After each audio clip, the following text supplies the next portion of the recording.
ಸುಮಾರು ಜನಕ್ಕೆ ಸ್ಟ್ರೆಸ್ ತುಂಬಾ ಜಾಸ್ತಿ ಇರುತ್ತೆ. ಯಾವಾಗ್ಲೂ ಹೇಳ್ತಿರ್ತಾರೆ ನಾನು ಸ್ಟ್ರೆಸ್ ಅಲ್ಲಿ ಇದ್ದೀನಿ, ನಂಗೆ ಸ್ಟ್ರೆಸ್ ಜಾಸ್ತಿ ಆಗಿದೆ ಅಂತ. ಬಟ್ ಯಾಕೆ ಈ ಸ್ಟ್ರೆಸ್ ಜಾಸ್ತಿ ಆಗಿದೆ ಅಂತ ಗೊತ್ತಿರಲ್ಲ. ಯಾಕೆ ನಮ್ಗೆ ಈ ಪ್ರಾಬ್ಲಮ್ಸ್ ಬರ್ತಿದೆ, ಹೆಲ್ತ್ ಪ್ರಾಬ್ಲಮ್ಸ್ ಬರ್ತಿದೆ, ಹೇಗೆ ಸ್ಟ್ರೆಸ್ ಕಡಿಮೆ ಮಾಡ್ಕೊಳ್ಬೇಕು, ಇದೆಲ್ಲ ಐಡಿಯಾ ಇರೋದಿಲ್ಲ. ಸೊ ಇವತ್ತಿನ ವಿಡಿಯೋದಲ್ಲಿ ನಾವು ಇದ್ರ ಬಗ್ಗೆ ಮಾತಾಡೋಣ.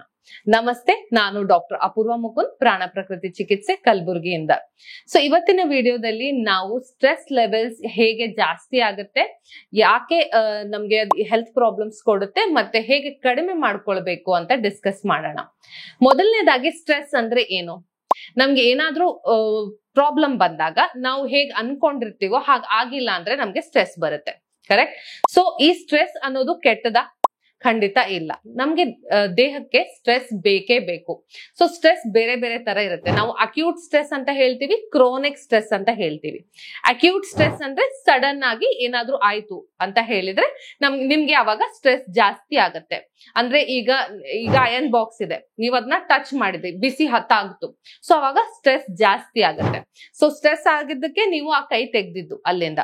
ಸೊ ಅದನ್ನ ಅಕ್ಯೂಟ್ ಸ್ಟ್ರೆಸ್ ಅಂತ ಹೇಳ್ತೀವಿ. ಏನಾದ್ರೂ ಆಯ್ತು, ಅದಕ್ಕೆ ನೀವು ರಿಯಾಕ್ಷನ್ ಕೊಟ್ರಿ, ಸೊ ಅಲ್ಲಿ ನಿಮ್ಗೆ ಸ್ಟ್ರೆಸ್ ಜಾಸ್ತಿ ಆಯ್ತು. ಈ ತರ ಸ್ಟ್ರೆಸ್ ನಮ್ಗೆ ಬೇಕೇ ಬೇಕು. ಯಾಕಂದ್ರೆ ಏನಾದ್ರೂ ಆದಾಗ ನಮ್ಗೆ ಸ್ಟ್ರೆಸ್ ಅನ್ನೋದು ಅನುಭವ ಆಗಿಲ್ಲ ಅಂದ್ರೆ ನಾವು ಆ ಸಿಚುವೇಶನ್ ಇಂದ ಆಚೆ ಬರೋಕ್ ಸಾಧ್ಯ ಇಲ್ಲ. ಸೊ ಅದರಿಂದ ಪ್ರಾಬ್ಲಮ್ ಜಾಸ್ತಿ ಆಗುತ್ತೆ. ಸೊ ಇನ್ನೊಂದೇನಂದ್ರೆ ಕ್ರಾನಿಕ್ ಸ್ಟ್ರೆಸ್. ರಿಪೀಟೆಡ್ ಆಗಿ ಪ್ರತಿದಿನ ಆಗುವಂತದ್ದು ಕ್ರಾನಿಕ್ ಸ್ಟ್ರೆಸ್. ತುಂಬಾ ವರ್ಷಗಳಿಡೀ ಈ ಸ್ಟ್ರೆಸ್ ನಮ್ಗೆ ಪ್ರಾಬ್ಲಮ್ ಕೊಡುತ್ತೆ. ಇಂತಹ ಸ್ಟ್ರೆಸ್ ಇಂದ ನಮ್ಗೆ ಹೆಲ್ತ್ ಪ್ರಾಬ್ಲಮ್ಸ್ ಬರುವಂತದ್ದು.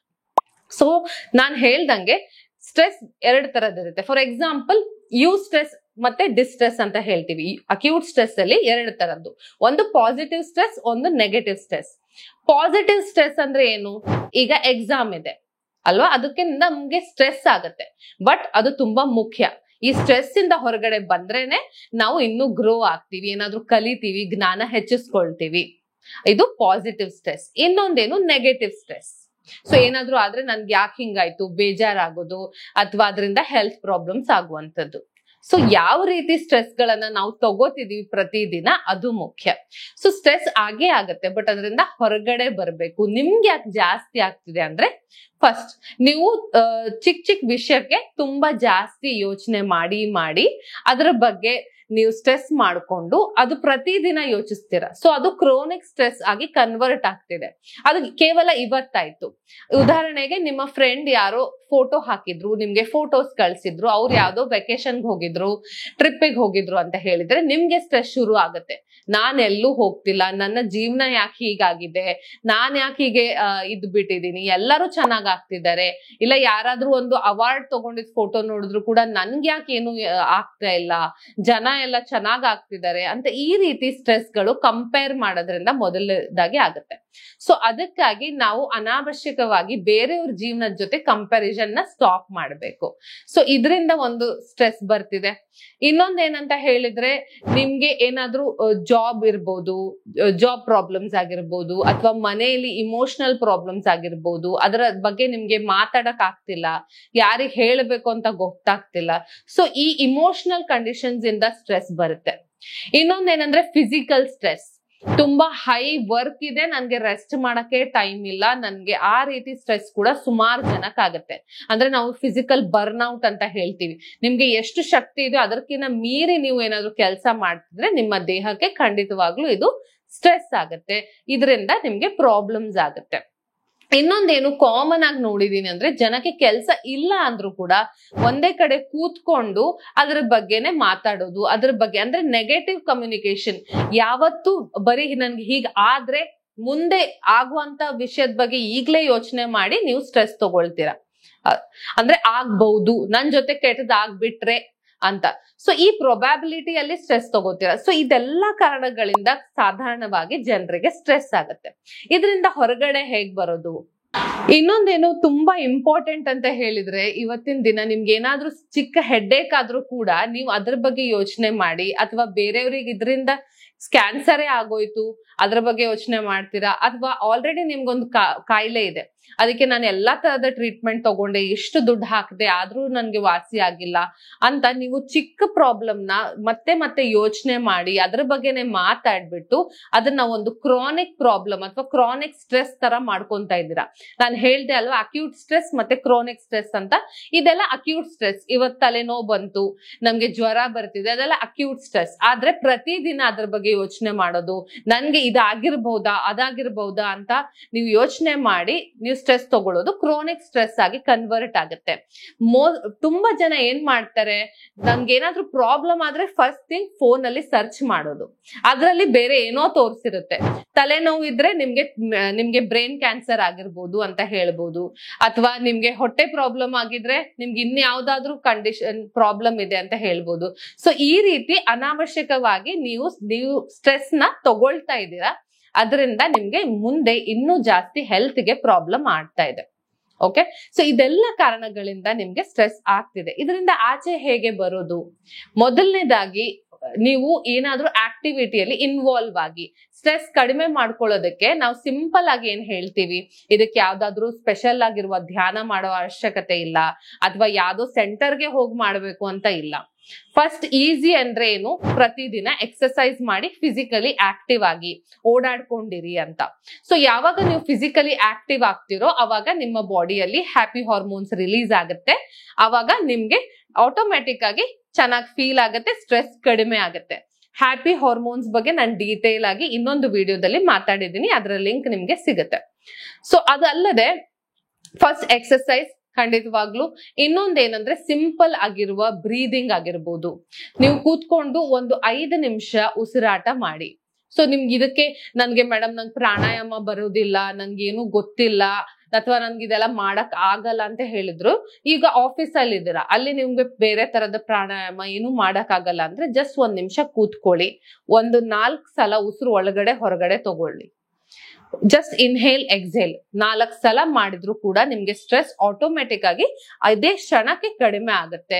ಇವನ್ ಊಟ ಮಾಡೋ ಮುಂಚೆ ಆದ್ರೂ ಕೂಡ ಈ ಸ್ಟ್ರೆಸ್ ಅಲ್ಲೇ ಊಟ ಮಾಡಿದ್ರೆ ಮತ್ತೆ ಅದು ಜೀರ್ಣ ಆಗಲ್ಲ. ಸೊ ಅದಕ್ಕೆ ಫಸ್ಟ್ ಆಗಿ ಉಸಿರಾಟ ಒಂದು 4 ಸಲ ತಗೊಂಡ್ರು ಸಾಕು, ನಿಮ್ಮ ಸ್ಟ್ರೆಸ್ ಲೆವೆಲ್ಸ್ ಕಡಿಮೆ ಆಗುತ್ತೆ. ಇನ್ನೊಂದೇನಂತ ಹೇಳಿದ್ರೆ ಸಿಂಪಲ್ ಹಾಬಿ. ನೀವು ಹಾಬೀಸ್ ನ ಪ್ರಾಕ್ಟೀಸ್ ಮಾಡಿ. ಅಂದ್ರೆ ಮುಂಚೆ ನಾನು ಪೇಂಟಿಂಗ್ ಮಾಡ್ತಿದ್ದೆ, ನಾನು ಸಿಂಗಿಂಗ್ ಮಾಡ್ತಿದ್ದೆ, ಡ್ಯಾನ್ಸಿಂಗ್ ಮಾಡ್ತಿದ್ದೆ, ಎಲ್ಲ ನಿಮ್ಗೆ ಬರ್ತಾ ಇರುತ್ತೆ.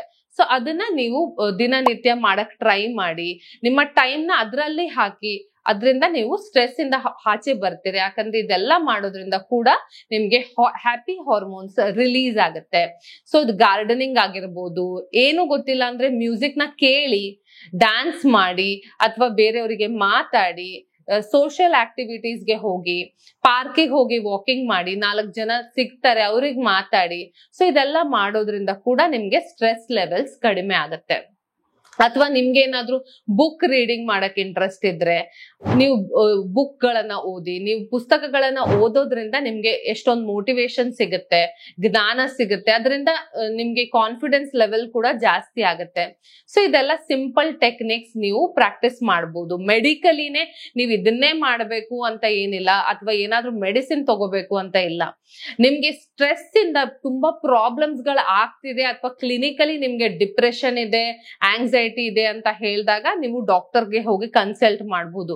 ಬಟ್ ಇನ್ ಜನರಲ್ ಸುಮಾರು ಜನಕ್ಕೆ ಯಾವುದೇ ಪ್ರಾಬ್ಲಮ್ ಇರೋದಿಲ್ಲ, ಆದ್ರೆ ಪ್ರತಿದಿನ ತುಂಬಾ ಸ್ಟ್ರೆಸ್ ಇಂದ ತುಂಬಾ ನನ್ಗೆ ಸ್ಟ್ರೆಸ್ ಆಗ್ತಿದೆ, ಬರ್ನ್ಔಟ್ ಆಗ್ತಿದೆ, ಬ್ರೈನ್ ಫಾಗ್ ಅಂತ ಇವತ್ ನಾಳೆ ಹೇಳಕ್ ಶುರು ಮಾಡಿದೀವಿ. ಸೊ ನನ್ಗೆ ಏನ್ ಮಾಡ್ಬೇಕು ಅಂತ ತೋಚ್ತಿಲ್ಲ. ಸೊ ಇದೆಲ್ಲ ಪ್ರಾಬ್ಲಮ್ಸ್ ಗಳೇ ತುಂಬಾ ಸಿಂಪಲ್ ಆಗಿ ಇದನ್ನೆಲ್ಲ ಮಾಡಿ. ಇನ್ನೊಂದೇನಂತ ಹೇಳಿದ್ರೆ, ನಿಮ್ಮ ಮೂಡ್ ಎಲಿವೇಟಿಂಗ್ ಆಗುವಂತ, ಮೂಡ್ ಚೆನ್ನಾಗ್ ಆಗುವಂತದ್ದು ಬೆಸ್ಟ್ ಅಂಡ್ ಸಿಂಪಲ್ ಟೆಕ್ನಿಕ್ ಅಂದ್ರೆ 5 ನಿಮಿಷ ಕಾಲ ಬಿಸಿಲಿಗೆ ಹೋಗಿ ಎಕ್ಸ್ಪೋಸ್ ಆಗಿ. ಸನ್ಲೈಟ್ ಒಳ್ಳೆ ಥೆರಪಿ.